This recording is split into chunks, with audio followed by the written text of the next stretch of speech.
The first reading and the Gospel both presents two different ways of responding to the emotions of fear. Either it is a reaction or a response. The Israelites in the first reading again and again, when they face difficulties, where their belief is being challenged by fear and uncertainty, as usual, their reaction is to complain to Moses and blaming Moses who brought them out from Egypt and to face this sort of difficulties. What they didn't see is that God is the one leading them out from Egypt, and in those testing times is to unroot the Egyptian culture in them. And the response of Moses and Aaron is the fear of God, where they went and seek God's help. In the Gospel, Peter took his time to discern Jesus' question, and when it is his time to answer, he responded correctly that Jesus is the Christ, the Son of God, and Jesus affirmed to him that it was his Father in heaven who reveals that to Peter.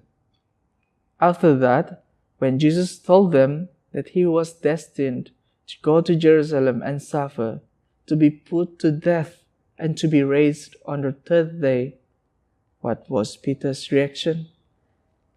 Taking Jesus aside and said, "Heaven preserve you, this must not happen to you."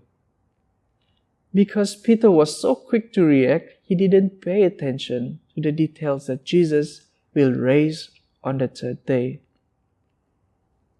While Moses, in the first reading, after receiving an instruction from God on how to give water to the son of Israel, maybe due to his frustration and anger to them, instead of following what God had asked him to speak to the rock, he struck the rock twice.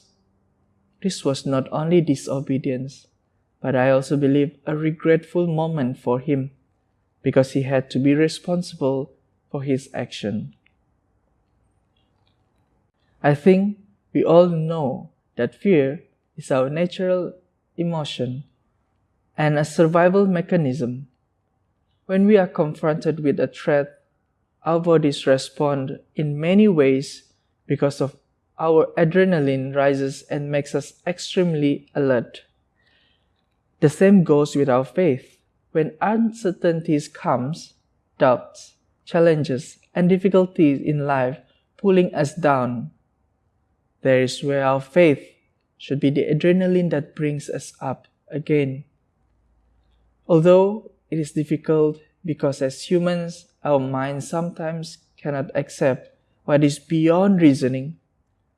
That is why in Hebrews chapter 11 verse 1, the definition of faith is being sure of what we hope for and certain of what we do not see. We can start by trying to accept our situations. It helps to calm down our anxiety.